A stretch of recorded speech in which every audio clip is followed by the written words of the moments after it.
عید کا دن تھا، صحابہ نے قربانیاں کرنے میں پہل کر لی۔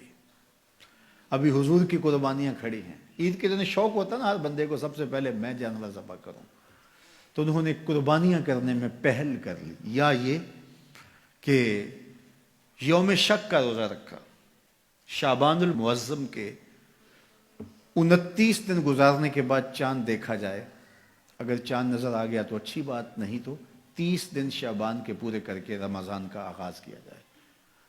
چاند دیکھا گیا، مطلع ابر آلود تھا، چاند نظر نہیں آیا، تو 30 دن پورے کرنے تھے اور پھر روزہ رکھنا تھا۔ تو بعض صحابہ نے روزہ رکھ لیا اس خیال سے کہ مطلع ابر آلود ہے، ہو سکتا ہے چاند طلوع ہوا ہو لیکن نظر نہیں آیا، چلو ہم رکھ لیتے ہیں، اور اگر چاند واقعی نظر آیا ہے تو پھر روزہ ہو جائے گا، نہیں تو نفلی روزہ تو ہوگا۔ حضور نے نہیں رکھا، کچھ صحابہ نے رکھ لیا۔ اللہ نے قرآن نازل کیا، اے ایمان والو اللہ اور اس کے رسول سے آگے کیوں بڑھتے؟ جب رسول اللہ نے روزہ نہیں رکھا تو تم کون ہو؟ حضور کی قربانیاں کھڑی ہیں، تم ذبح کر رہے ہو اور چاہتے ہو قربانیاں ہو جائیں گی۔ حکم آیا، قربانی تمہاری نہیں ہوئی لیکن چونکہ اللہ کے نام سے تم نے ذبح کیا ہے، حلال ہو گئے۔ یہ جلد بازی کا گوشت ہے جو تم کھا تو سکتے ہو لیکن قربانیاں نہیں ہوئی، دوبارہ لو اور ذبح کرو، اس لیے کہ تم نے رسول سے پہل کی ہے۔ یہ تمہارے روزے نہیں ہوئے اس لیے کہ تم نے رسول سے تقدم اختیار کیا۔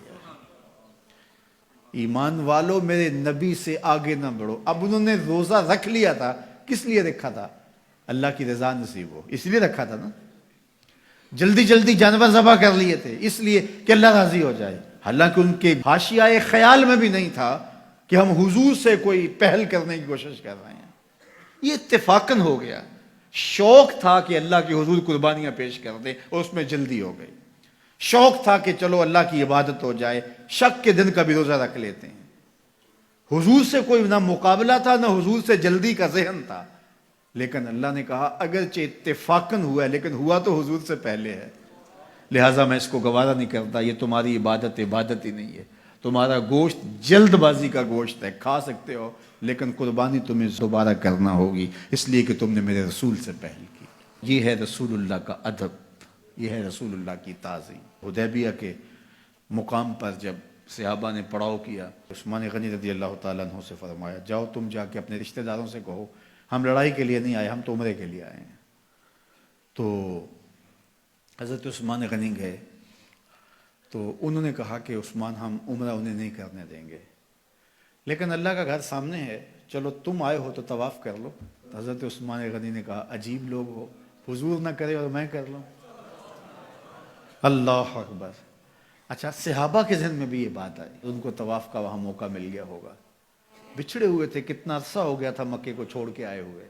جب حضرت عثمان غنی واپس آئے تو کہا کہ عثمان تم بڑے خوش قسمت ہو کہ تم نے طواف کر لیا ہوگا۔ کہا تمہاری غلط فہمی ہے، میری خوش قسمتی یہ نہیں کہ میں نے طواف کیا، یہ کیسے ہو سکتا ہے؟ حضرت عثمان نے کہا میں 1 سال بھی وہاں رکتا تو طواف نہ کرتا اگر میرے رسول نے نہیں کیا۔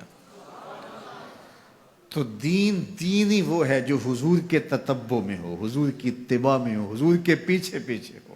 حضور کے پیچھے لگ کے اللہ ملتا ہے، آگے چل کے نہیں ملتا۔ یہ صحابہ مزاج سمجھتے تھے، لا تقدموا بین یدی اللہ ورسولہ، اللہ اکبر۔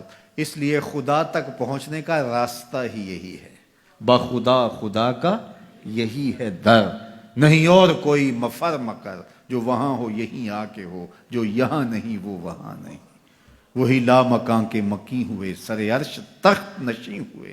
یہ نبی ہیں جس کے ہیں وہ مکان، وہ خدا ہے جس کا مکان ہے۔ تو خدا تک پہنچنے کا یہی راستہ ہے۔